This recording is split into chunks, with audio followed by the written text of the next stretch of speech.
નમસ્કાર દોસ્તો, વાર્તા સાંભળવા માટે આવ્યા છો? ચાલો વાર્તાની શરૂઆત કરી। મારા પતિના મૃત્યુ પછી હું સાવ એકલી થઈ ગઈ હતી। મારી 6 મહિનાની બાળકી રડી રહી હતી। તેને દૂધની જરૂર હતી। મારી પાસે દૂધ લેવા માટે પૈસા નહોતા, એટલે હું શેઠની દુકાને દૂધ લેવા માટે ગઈ। મેં દુકાનદારને કહ્યું મારી પાસે પૈસા નથી અને મારે મારી દીકરી માટે દૂધ જોવે છે। ત્યારે તે શેઠે હસતા મને કહ્યું કે દોસ્તો, આ વાર્તા ખૂબ જ સુંદર છે। વાર્તા પૂરી સાંભળવા માટે વિડીયોને અંત સુધી જોજો। તો ચાલો વાર્તા શરૂ કરીએ। સવિતા એક યુવાન વિધવા મહિલા હતી, જેનું લગ્નજીવન ખૂબ ટૂંકું રહ્યું। તેના પતિનું લાંબી બીમારી બાદ અવસાન થયું હતું। તેનો પતિ તેની પત્નીને અને પોતાની નાની એવી દીકરીને એકલી છોડીને જતો રહ્યો હતો। હવે સવિતા તેની 3 મહિનાની દીકરી સાથે તે એક ભાડાના ઘરમાં રહેતી હતી। તેને ક્યારેય કામ કરવાની જરૂર પડી નહોતી, કારણ કે તેનો પતિ હીરા ઘસવાનું કામ કરીને સારી રીતે ઘર ચલાવી રહ્યો હતો। પણ હવે તેના ગયા પછી ઘરનું ભાડું, દીકરીનું દૂધ અને રોજિંદા ખર્ચાઓએ તેને હતાશ કરી દીધી હતી। તે તેના ભાઈ રાજ અને ભાભી પાસે તે મદદ માંગવા ગઈ, પરંતુ તેમણે કહ્યું, અમારી પોતાની જવાબદારીઓ છે, તું તારું જાતે જોઈ લે। તેની વાત સાંભળીને સવિતાનું હૃદય તૂટી ગયું। તે ઘરે પાછી આવી પણ તે હારી નહીં। તેણે નક્કી કર્યું કે તે પોતાની દીકરી માટે લડશે। એક દિવસ જ્યારે તેની દીકરી ભૂખથી રડી રહી હતી, તે ગામની દૂધની દુકાને ગઈ। દુકાનના માલિક વિજય શેઠ એક દયાળુ અને સમજદાર વ્યક્તિ હતા। તેમણે સવિતાની મજબૂરી જોઈ અને પૂછ્યું, શું વાત છે બહેન? તું આટલી ચિંતામાં કેમ છે?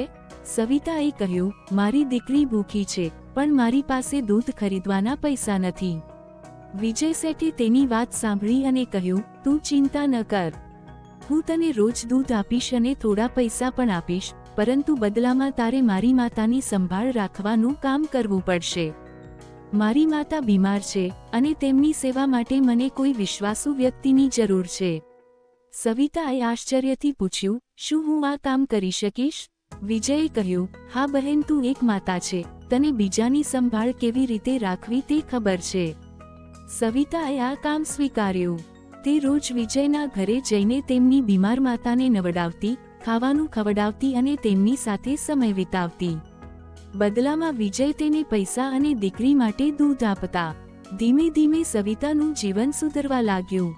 તેણે નવા કપડાં ખરીદ્યા, ઘરનું ભાડું ચૂકવ્યું અને દીકરીની સંભાળ સારી રીતે રાખવા લાગી। પરંતુ ગામમાં કેટલાક લોકોને સવિતાની પ્રગતિ જોઈને ઈર્ષ્યા થવા લાગી। તેઓએ તેના વિશે ખોટી અફવાઓ ફેલાવવા માંડી કે સવિતા કદાચ ખોટું કામ કરે છે। આ વાત સવિતાના ભાઈ રાજ સુધી પહોંચી। રાજને ખૂબ ગુસ્સો આવ્યો અને તે તરત જ સવિતાના ગામે તેનો હાલ જાણવા ગયો। જ્યારે રાજ સવિતાના ઘરે પહોંચ્યો, ત્યાં તેને ખબર પડી કે સવિતા વિજય શેઠના ઘરે છે। ગામના કેટલાક લોકો તેને વિજયના ઘરે લઈ ગયા અને કહ્યું, જો તારી બહેન ત્યાં છે। રાજ ગુસ્સામાં વિજયના ઘરે પહોંચ્યો, પણ ત્યાં જે દૃશ્ય જોયું તે જોઈને તેની આંખો ફાટી ગઈ। સવિતા વિજયની બીમાર માતાને ચમચીથી ખાવાનું ખવડાવી રહી હતી। તેની નાનકડી દીકરી નજીકમાં ખુશીથી રમી રહી હતી। રાજને સમજાયું કે તેણે પોતાની બહેન પર ખોટી શંકા કરી હતી। તેને પોતાની ભૂલનો અફસોસ થયો। વિજયે રાજને બધું સમજાવ્યું, તારી બહેન ખૂબ મહેનત કરે છે, તે મારી માતાની દીકરીની જેમ સંભાળ રાખે છે। તેની હિંમત અને ઈમાનદારીની તારે કદર કરવી જોઈએ। રાજને પોતાની ભૂલનો ખૂબ પસ્તાવો થયો। તેણે સવિતાની પાસે માફી માંગી અને કહ્યું, હવે હું તને ક્યારેય એકલી નહીં છોડું। જો તને ક્યારેક મદદની જરૂર હશે તો હું હંમેશા તારી સાથે છું। ગામના લોકોને પણ સચ્ચાઈની ખબર પડી અને તેઓએ સવિતાની હિંમતની પ્રશંસા કરી। કેટલાક લોકોએ તેની મદદ માટે હાથ લંબાવ્યો અને ધીમે ધીમે સવિતાનું જીવન સ્થિર થયું।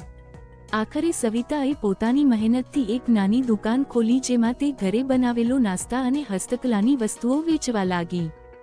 તેની દીકરી ખુશહાલ અને સ્વસ્થ થઈ અને સવિતાએ ગામની મહિલાઓ માટે પ્રેરણાનું ઉદાહરણ બની।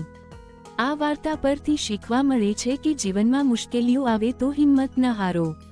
મહેનત અને ઈમાનદારીથી દરેક સમસ્યાનો ઉકેલ મળે છે। સમાજે પણ એકબીજાને સમજવું જોઈએ અને મદદનો હાથ લંબાવવો જોઈએ, ખાસ કરીને જેઓ મુશ્કેલ સમયમાંથી પસાર થઈ રહ્યા હોય। તો મિત્રો વાર્તા પસંદ આવી હોય તો ચેનલને સબસ્ક્રાઇબ કરજો દોસ્તો. ધન્યવાદ.